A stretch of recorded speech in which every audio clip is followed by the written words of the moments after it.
Hello guys, இன்றைக்கி ஹைதராபாத் பிரியாணி எப்படி பண்ணலான்னு பார்க்கலாம். அதுக்கு ஃபஸ்ட் இன்க்ரீடியன்ஸ் எல்லாமே நோட் பண்ணி வச்சுக்கோங்க. இப்போது சின்னதாக கட் பண்ண கேரட், பீன்ஸ், ஆனியன் எல்லாமே ஒரு பவுலில் மாற்றி எடுத்துக்கலாம். அதில் ஒரு லெமனை பாதியாக பிழிஞ்சு விட்டுக்கோங்க. இப்போது தேவையான அளவு தயிரும் ஆட் பண்ணிக்கலாம். தயிர் எதுக்குன்னு பார்த்தீங்கன்னா, இதில் தண்ணி ஆட் பண்ண போகிறது இல்லை. ஸோ அதுக்கு பதிலாக தயிர் தான் நம்ம யூஸ் பண்ணுறோம். இப்போ தேவையான அளவு கல் உப்பு சேர்த்துட்டு இப்போ மசாலா எல்லாமே ஆட் பண்ணிக்கலாம்.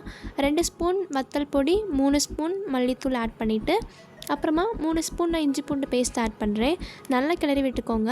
நல்லா கிளறி விடுறதுக்கு நீங்கள் கொஞ்சமாக ஆயில் கண்டிப்பாக யூஸ் பண்ணிக்கோங்க. அப்போ தான் இந்த மசாலா எல்லாமே ஒன்றா வரும். இப்போ நல்லா கிளறி விட்டுட்டு 30 மினிட்ஸ்க்கு அப்படியே வச்சுருங்க. இப்போ நான் ஒரு பாத்திரத்தில் கொதிக்க வெந்நீரில் ஹோல் ஸ்பைசஸ் எல்லாமே ஒரு சின்ன வெள்ளை துணியில் கட்டி போட்டிருக்கேன் ஃப்ளேவருக்காக. அதில் கொஞ்சமாக கல் உப்பு சேர்த்துட்டு நம்ம வச்சுருக்க பாஸ்மதி ரைஸை அதில் ஆட் பண்ணிக்கலாம். அது வெந்து முடிச்சோன்னா இன்னொரு பாத்திரத்துக்கு மாற்றி எடுத்துக்கலாம்.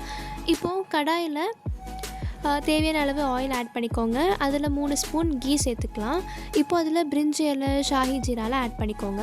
ஷாஹி ஜீரா எதுக்குன்னு பார்த்தீங்கன்னா, ஒரு பிரியாணிக்கு நல்ல டேஸ்ட்டு ஸ்மெல் தரக்கு நம்ம யூஸ் பண்ணுறோம். இப்போ நம்ம வச்சுருக்க மசாலாவை அதில் ஆட் பண்ணிக்கலாம். நல்லா கிளறி விட்டுக்கோங்க. இப்போது அதில் வேக வச்ச பட்டாணி ஆட் பண்ணிவிட்டு நல்லா கிளறி விட்டுக்கலாம். இப்போது நீங்கள் காரத்துக்கு ஏற்ற மாதிரி பச்சை மிளகாய் ஆட் பண்ணிக்கோங்க. அப்புறமா கொஞ்சமாக ரம்ப எல்லாம் ஆட் பண்ணிக்கலாம். இப்போ நான் ஹோம்மேட் பிரியாணி மசாலா ஆட் பண்ணுறேன். இந்த ரெசிபி வேணும்னா கண்டிப்பாக கமெண்ட் பண்ணுங்கள். இப்போ நல்லா கிளறி விட்டுக்கலாம். பச்சை வாசனை போகிறது வரைக்கும் நல்லா கிளறி விட்டுட்டே இருங்க. இது கொஞ்சம் லாங் ப்ராசஸ் தான், பட் செஞ்சு பார்த்து சாப்பிட்டு பார்த்துட்டு எப்படி இருக்குன்னு கண்டிப்பாக கமெண்ட் பண்ணுங்கள். இப்போ மல்லிக்கீரை, புதினாலாம் ஆட் பண்ணிக்கோங்க. இது கொஞ்சம் நிறையவே ஆட் பண்ணுங்கள். ஏன்னா இதுதான் ஒரு மெயின் இன்க்ரீடியன்ட் இந்த கறிக்கு. அப்புறமா லாஸ்ட்டாக சோயா சங்க்ஸ் ஆட் பண்ணிக்கோங்க. இது ஆப்ஷனல் தான். நல்லா கிளறி விட்டுட்டு ஸ்டவ் ஆஃப் பண்ணி எடுத்துக்கலாம். அவ்வளோதான். இப்போது பிரியாணி பண்ணுறதுக்கு ஒரு பாத்திரத்தில் நம்ம செஞ்சு வச்ச கறியை நிறையவா போட்டு ஸ்ப்ரெட் பண்ணி விட்டுக்கோங்க. அதுக்கு மேலே பாஸ்மதி ரைஸை ஆட் பண்ணிக்கலாம்.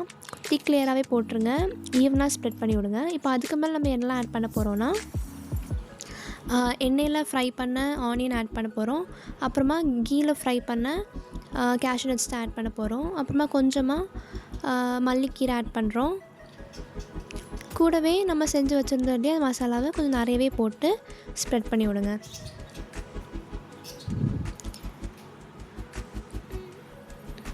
இப்போது அதில் குங்குமப்பூவை பாலில் மிக்ஸ் பண்ணி வச்சுருந்தேன். ஸோ அந்த எசன்ஸையும் இப்போ ஆட் பண்ணிக்கலாம். இது ஃபஸ்ட்டு லேயர். செகண்ட் லேயரும் அதே மாதிரி தான். பாஸ்மதி ரைஸ் ஆட் பண்ணிவிட்டு ஈவனாக ஸ்ப்ரெட் பண்ணிட்டு இப்போ என்னெல்லாம் போட்டோமோ அதெல்லாம் திருப்பி இதுக்கு மேலே ஆட் பண்ணுறோம். ஸோ இதெல்லாம் முடிச்சுட்டு நீங்கள் என்ன பண்ணணுன்னா, டைட்டாக மூடி வச்சுட்டு அதுக்கு மேலே ஏதாச்சும் ஒரு வெயிட் தூக்கி வச்சுருங்க. ஒரு 30 மினிட்ஸ்க்கு அப்புறம் நீங்கள் அதை சர்வ் பண்ணி பாருங்கள். ஸோ பார்க்கவே கலர்ஃபுல்லாக இருக்குது.